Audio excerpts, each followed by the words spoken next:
This is part of the application process. I'm just at my wit's end.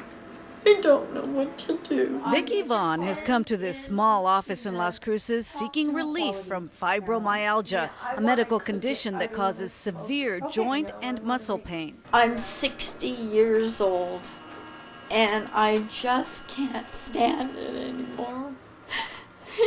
I cry all the time because I'm in so much pain.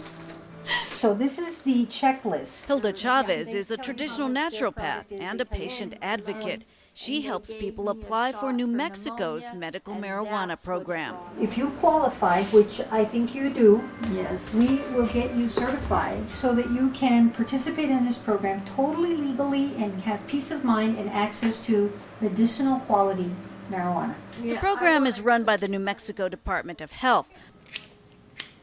A doctor certifies whether a patient has one of 16 approved medical conditions. This is what's called a bud. Chavez teaches patients about the different ways they can use marijuana as a treatment. So you can make it in the cookies or any other really kind of dish you You want. can make it in any dish or pastry or cookies or cakes. From edible to topical formulas. Apply it to the muscles and to the joints for inflammation. Cannabis is a very good anti-inflammatory. Patients certified by a doctor in New Mexico are allowed to buy marijuana from nonprofit licensed producers or even grow a limited number of plants themselves legally.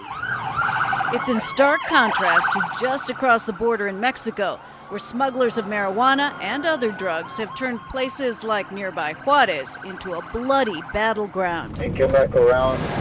The U.S. government has mounted a massive effort to stop cartels from smuggling drugs into Texas and other parts of the country. But ironically, a few former federal law enforcement officers who took part in the war on drugs are now patients who use medical marijuana. It's so sensitive. A patient who agreed to speak with us decided not to do the interview, even if we did not show his face on camera. But he did allow us to share this information. He worked in federal law enforcement along the border for decades. Now that he's retired, he uses medical marijuana for chronic pain.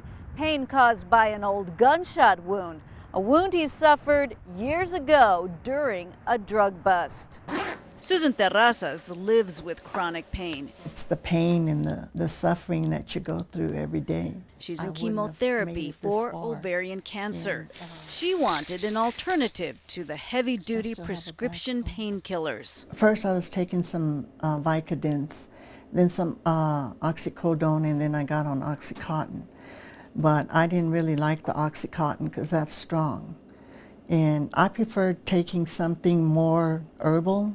New Mexico created a medical marijuana program in 2007 under the Lynn and Aaron Compassionate Care Act, named for 2 cancer patients. There's days that I'm not walking so good. Terrazas is now among about 5,000 certified patients.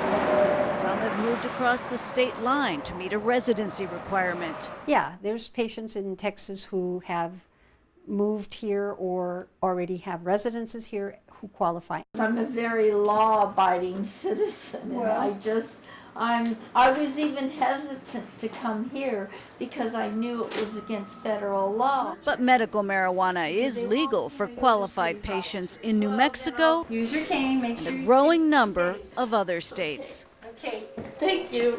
bye.